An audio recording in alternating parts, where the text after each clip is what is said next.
Bob?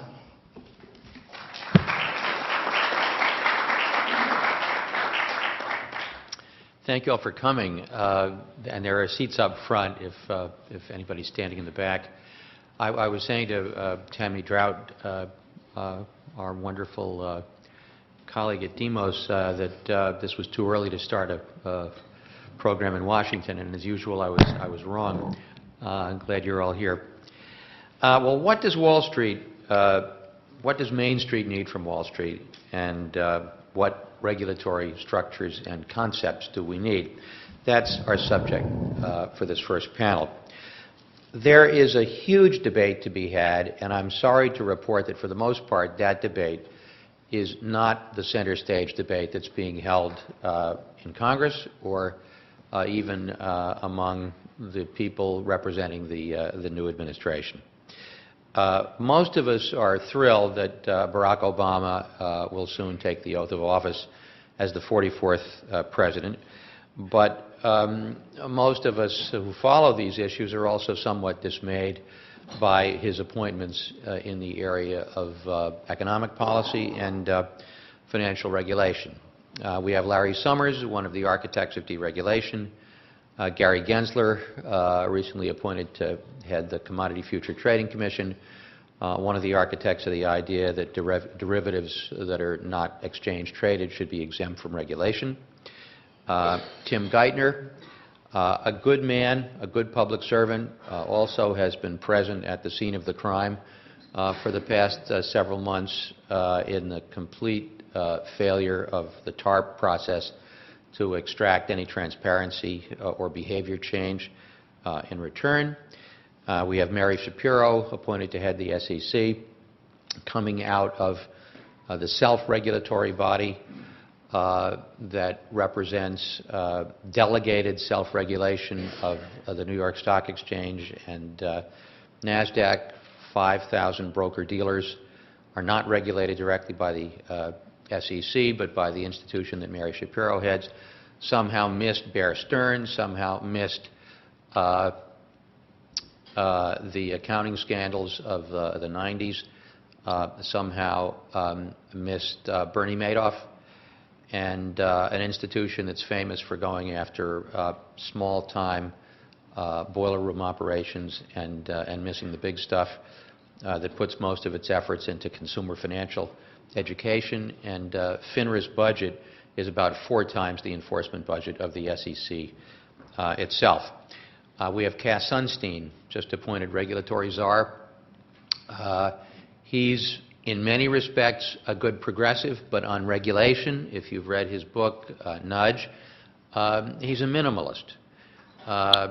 He is a Chicago law professor, recently relocated to Harvard, whose whole sensibility on issues of regulation is how do you regulate with great respect for markets. I'm reminded of a Jules Feiffer cartoon, for those of you who are old enough to remember the heyday of Jules Feiffer at the Village Voice, from 1967, when liberals were very gingerly starting to oppose the Vietnam War. And Feiffer parodied a liberal war protester carrying a placard that said, "A little less bombing." Sometimes I think that Cass, who we've published in the American Prospect and who I consider a friend, is for a little more regulation. We don't need a little more regulation. We need a lot more regulation. And this same crew tried to fire the one tough regulator who thankfully is still there, Sheila Bair, at the FDIC. It's also dismaying that the people who were just as expert but who were more inclined to be tough have been almost systematically excluded. Now, there are 2 ways of reading this. One is just to jump out the nearest window even before Obama is inaugurated. The other is to view these people as on their own personal road to redemption, to argue, as some have done, that Joe Kennedy, Sr., the old man who was an absolute scoundrel in the 1920s and whose appointment to chair the SEC by Franklin Roosevelt appalled many progressives, actually turned out to be a fairly decent regulator. And we'll soon find out. But I think the point of this conference and the work of Demos and of future conferences like this is to plant a flag and to say that we're not just going to stand idly by and watch what happens. That if the mainstream debate is not the real debate that the country ought to be having, we are going to provide some of the ammunition for the real debate that we need. There was a wonderful piece by Ron Chernow in the Times the other day, an op-ed page evoking the Pecora hearings of 1933 and 1934. And sadly right now, there is no Ferdinand Pecora. Barney Frank is a fabulous public servant, but he's very busy. He's not really running the kind of investigative hearings on what actually happened that Pecora did. You're going to hear more from Damon Silvers about the oversight panel that was extracted from the Republicans as one of the conditions of passing the TARP legislation, but unless I'm wrong, they don't have subpoena power, and they can shine all kinds of spotlights, but they're not quite the Pecora Commission either, although maybe they're the closest thing that committee that we have. So the public interest world has to provide some of this, and not just nudge Congress, but really push Congress and push the administration into doing the right thing. Because even at the hour of its disgrace, Wall Street has a huge amount of residual political power. And even though the responsibility of deregulation for the current collapse is palpable, there are still ideological headwinds arguing that you don't need to mess with markets too much. And this is not just ideology, this is self-interest. These people do not want to be regulated, and they retain a huge amount of power.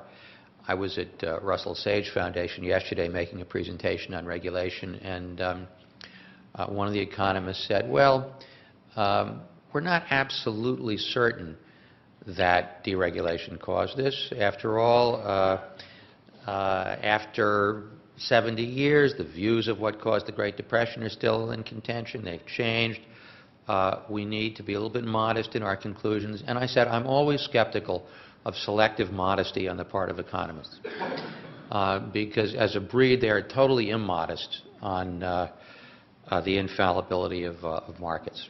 And if we know that the sun rises in the morning, we know that this crisis was caused by too much deregulation and the ideology that if markets invent an innovation, by definition that's a good thing, and by definition market forces will hold markets accountable. This was particularly said of wealthy investors, consenting adults who were sophisticated and didn't need regulators meddling because they knew what they were doing. People like the folks who invested $50 billion with Bernie Madoff, people like that who didn't need government to make sure that Madoff wasn't just pocketing the money. Deregulation was not just the result of dismantling the New Deal schema. It was the result of a morbid incuriosity about shadow banking system innovations that existed outside the New Deal schema, that did not have counterparts in the 1930s when New Deal regulation was invented. Hedge funds, private equity, derivatives, subprime, which together account for something like half of the trades on Wall Street, which at one point accounted for more than 50% of the credit created in the economy. All of this stuff operated completely outside of regulatory or supervisory purview. And it was this part of the system that generated the excess leverage, the outright fraud, the financial house of cards that has now taken down the real economy. And I think the fundamental principle, as Barack Obama himself said in a very important speech March 27th at Cooper Union last year, a speech that I hope he lives